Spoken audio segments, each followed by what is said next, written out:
We look at the Global Peace Index and the results for 2017, we found that the world has actually become slightly more peaceful, with an average improvement per country of 2.8%. And we found that 93 countries increased in peace, while another 68 deteriorated.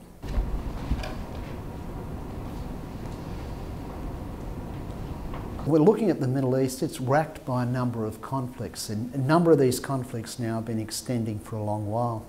So we look at the invasion of the Iraq, that goes back to 2003. But since then, we've found other countries such as Libya and Syria in 2011, and more recently Yemen have fallen into large-scale conflicts. In fact, if we went back the last decade and we took the Middle East out of the world would have actually improved in peacefulness. And that just highlights how bad the conditions are in that region of the world.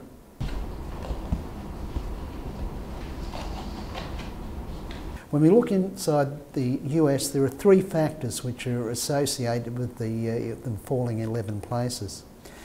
We find that there's an increase in the perception of criminality by Americans, and this is combined with a slight uptick in the homicide rate. Now, also combining with the decreasing score, there's been an increase in the level of internal conflict, where it's gone from 1 to 2. And this is on the back of a polarised political process, which we've now been seeing going on for a number of years, in demonstrations against the election of the last president in the US, President Trump. Okay, we're probably on the same flight then. Yeah. See how the meetings go. I might try and pull it forward an hour if I can. If we're looking at a more peaceful world to emerge, one of the things I think we need is to get a better focus on those factors which underlie creating highly peaceful societies. And we'd call that positive peace.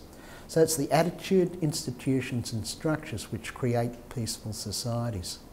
Quite often what we're looking at is short-term responses, which really lie in the areas of using more force and security to try and solve these problems.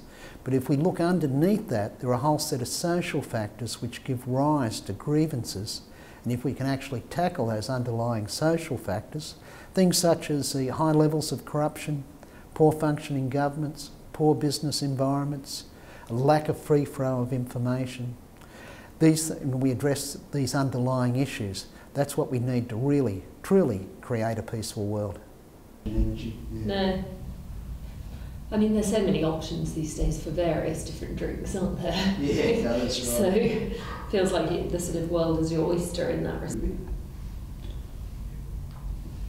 We're going to do written responses.